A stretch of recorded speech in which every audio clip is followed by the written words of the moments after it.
happened on the play you got ejected? He was pulling my hip, and I was swinging away to sell the call. Made contact with him. As you know, I'm not one to apologize for things I meant to do, but I do apologize to you, sir.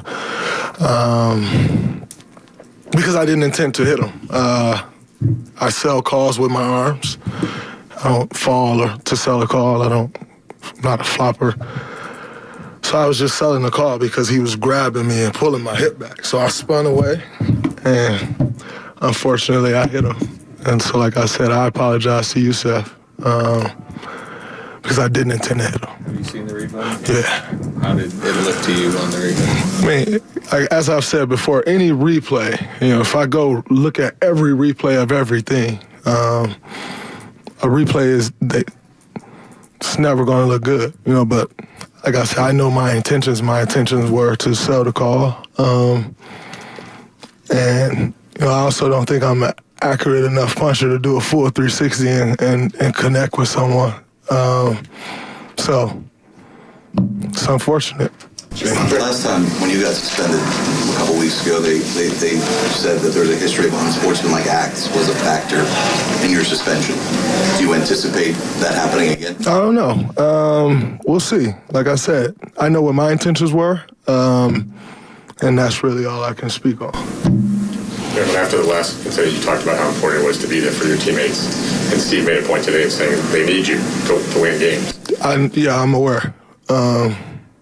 And like I said, if I intended to do that, then I'd feel awful about not being there. But my intentions were just to sell the foul. And he was, as you can see, as I'm posting up, he's moving forward. So as I'm moving back, he's still coming forward. And like I said, it's unfortunate. I apologize to Nurkic because I hit him. So I do apologize to him, and I didn't intend to hit him. So I think you guys have known me long enough. If I intended to do something, I'm not apologizing for it. But I did make contact with him, so I apologize because it wasn't my intention. Do you think you deserve the flagrant 2, or is that? It's a hard hit, So if you listen to the definition of a flagrant 2, it's an excessive hit, So I can't argue that it was a flagrant 2 because I did make contact, So now, as I said, my intent wasn't to make contact. So if that's a part of the definition, and I know for sure it wasn't, but I made contact, and it was hard contact.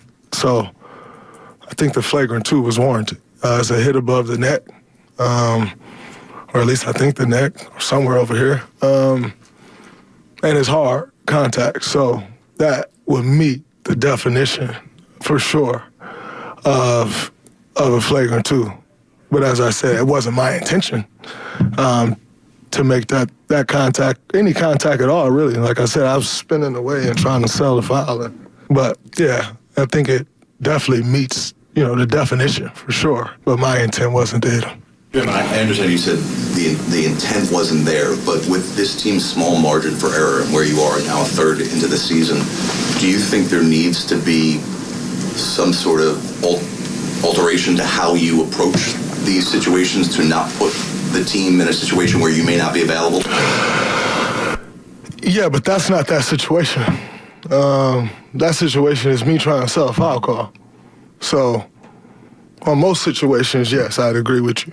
Can't put the team in a bad spot. But I didn't intend to put the team in a bad spot. I intended to get a foul. And I made contact with them. So, yes, in most situations. And, to Steve's point, of course, I need to be there for us to win. I understand that, which is why I haven't been arguing with Ruff since I've been back. I haven't done any of those things because I do understand that. I haven't gotten into it with any players since I've been back, because I do understand that. Unfortunately, bad luck. Trying to draw a foul, and I made contact with him. But this ain't those same things. I'll be the first to tell you, anytime I intend to do something, anytime something was wrong, the turnout was wrong, but that wasn't my intention. So, yes, to answer your question, I haven't changed my approach on how I approach things. But that wasn't the same thing. I was trying to draw a foul. I accidentally made contact with him. And it was, again, I'm swinging away, like he's holding my hip. I don't know if any of y'all ever played against Nurkic, but he's strong as and so I'm trying to just spin away out of him holding my hip like this, and my momentum continues forward and hits him. So not quite the bad situations that I've put my team in before. This wasn't that. Just accidentally made contact with him trying to sell a foul. Draymond, what did you think about the rotation tweaks Steve made, taking Andrew and Loon out of the lineup to start the second half and then not closing with Clay? Steve told us that in the first day of camp. Really, was it the first day of camp? It could have been before camp. That we have a very deep team, and he's going to go with the players that are playing well.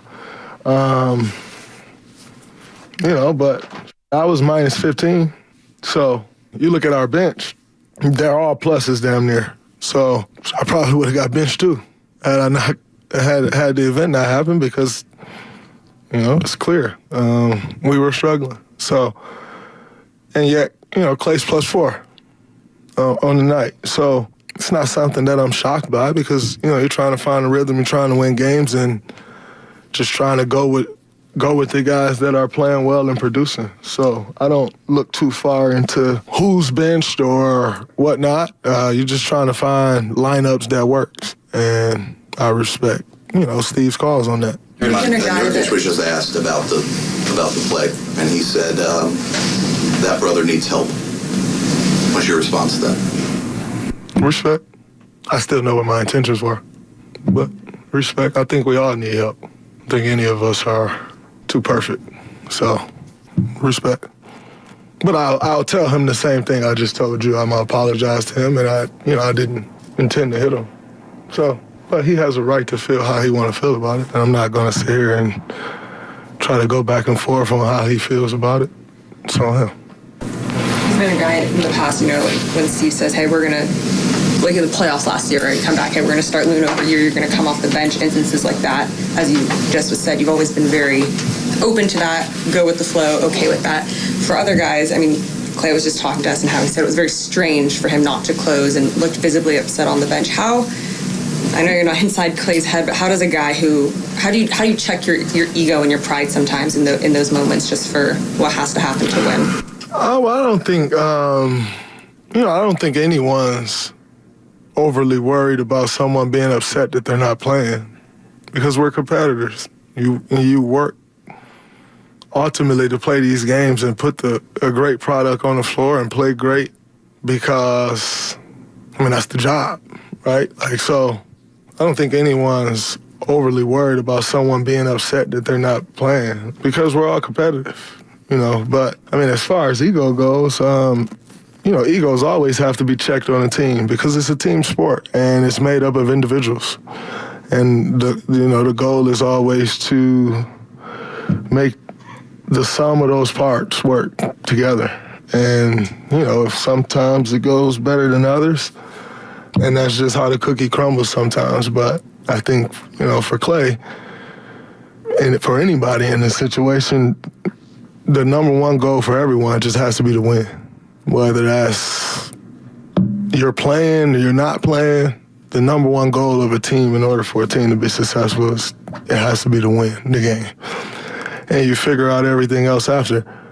But I don't think Clay's ever had to deal with that.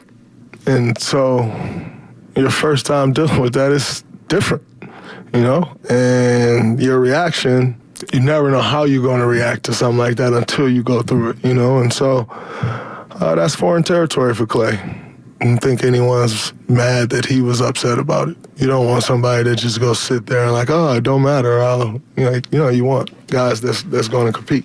Do you expect these lineup decisions, closing decisions to be more common? I know you're looking at the plus minus tonight, but obviously there's been a lot of trends recently that have kind of led to this moment. Yeah, I think it'll continue for sure. Because again, you're just trying to find the lineups that works. You're trying to find the lineups that ultimately mesh and give you the best chance to win. And sometimes that can be who you're facing as well. Some matchups, some guys match up differently or better or worse with certain teams. And, You know, so I think that'll play a role in it too. You know, it's not just, I don't think it's some set in stone thing. Just kind of trying to figure this thing out on the fly. And, you know, the different lineups that you try, if you find one that's working, you go with it. Clearly we did. BP was plus 18, Dario was plus 21, JK was plus 13, CP was plus 12. So, you know, it's not like we're just looking at something and it's like, oh, that didn't make sense. Like, clearly it made sense. Those guys were playing really well. So I don't expect it to be like, oh, one specific thing. Maybe it is, maybe it isn't. But I do expect that whoever's playing best is going to be on the floor. The league guy, I assume, will probably reach out to you tomorrow. Do you expect to have a conversation with them? Yeah, for sure. You know, and I'll have a conversation. I'll tell them the same thing I told you, you know? It wasn't an intentional thing. Did I make contact? Yes, of course. We all can see that, but I didn't set out to do a 360 punch. You're going to punch somebody, you turn around and punch, not a 360. So we'll see.